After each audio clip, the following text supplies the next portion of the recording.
Ever since Herbert George Wells penned the seminal novel War of the Worlds, the public has been enamored by the concept of the alien invasion. Some alien invasions feature super advanced robots, some feature alien space worms that try and take over high schools, and really, the concept of invading a planet is one that is by its very nature interesting. What kind of war-making potential would one need to pull something of that scale off? Sadly, many alien invasions make little sense from any sort of logical standpoint. The alien space worms taking over a high school actually makes more sense than many of the ones that actually are seen in movies. Why invade a planet when you literally have pre-packaged resources at your fingertips? Those, of course, being asteroids that are already in space. Footfall was a 1980s-era novel that asks, why invade a planet and what could us humies do to stop it? The novel was written by Jerry Pournelle and Larry Niven, both huge names in the hard SF genre.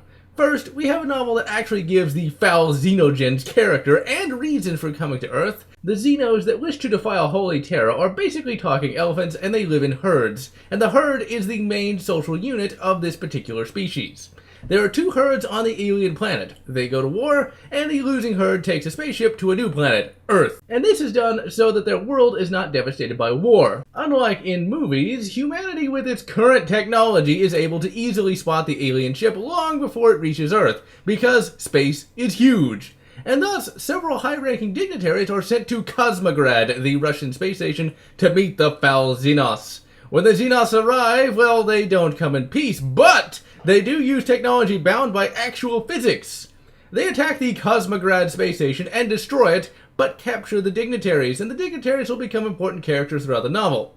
They then, of course, attack the Earth itself. And no, they don't go after monuments, rather they attack things of actual value. They hit dams, bridges, and highway intersections. They use destructive devices called KEWs, or kinetic energy weapons, aka rocks from space, to attack the planet. And seeing as how logistics wins wars, the first strike by the Xenogens is rather devastating.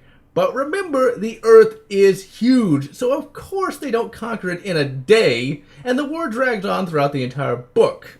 The characters for the book are a bit of a mixed bag, so to speak. All are written fairly well and are definitely believable, and some are pretty bloody cool, like the biker character who travels across the US to protect a senator's wife simply because he made a promise to do so. Ah, the 80s, when people actually made promises and kept them! But this book has an issue that I have seen in a great many hard SF novels. Infidelity. Like, in all of the Niven and Pournelle books I've read, there is always somebody cheating, and the book shows it to be understandable, which I find really stupid. Being an asshole is being an asshole, and cheating on one's spouse is the assholiness of assiness. And still, people try to make so many excuses for infidelity, it's not even funny. But infidelity aside, you have good characters, you have boring characters, but really, once again, with many of these military science fiction novels, most of these characters are going to fit within a certain archetype, and it definitely feels very 80s in its character development and design. The Xenos get their own characters as well, and have a massive amount of depth. There are two factions on the alien spacecraft, the Sleepers and the Spaceborne. The Sleepers were Xenos that went to the cryosleep, and the Spaceborne were the ones who lived on the ship while it traveled to Earth.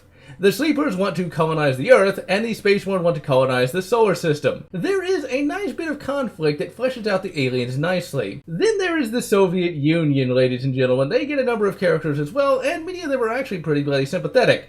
But the Soviet Union acts a little stupid, and by a little stupid, I mean a lot stupid. So aliens invade. Well, it must be a NATO trick! And thus, they start attacking Western Europe. Yeah, I'm not sure if the real Soviet Union would have been quite that dumb, as they had a fairly well-designed space program, and so they would have been able to see that there were a bunch of alien spacecraft and it wasn't the evil West Germans.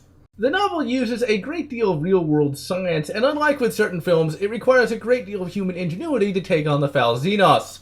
And let me tell you this, ladies and gentlemen, the ending to Footfall is one of the greatest, one of the best, one of the most epic endings in military sci-fi and hard SF in general. This is an ending that will keep you up long past the 3 o'clock hour, flipping pages to see how it all turns out. And so, I am GeneralLotz, wishing you good Ring World, and good engineers, or whatever makes you happy. If you enjoyed my review of Footfall, please consider subscribing, and if you can, please consider supporting me on Patreon so that I can continue bringing you these great novel reviews.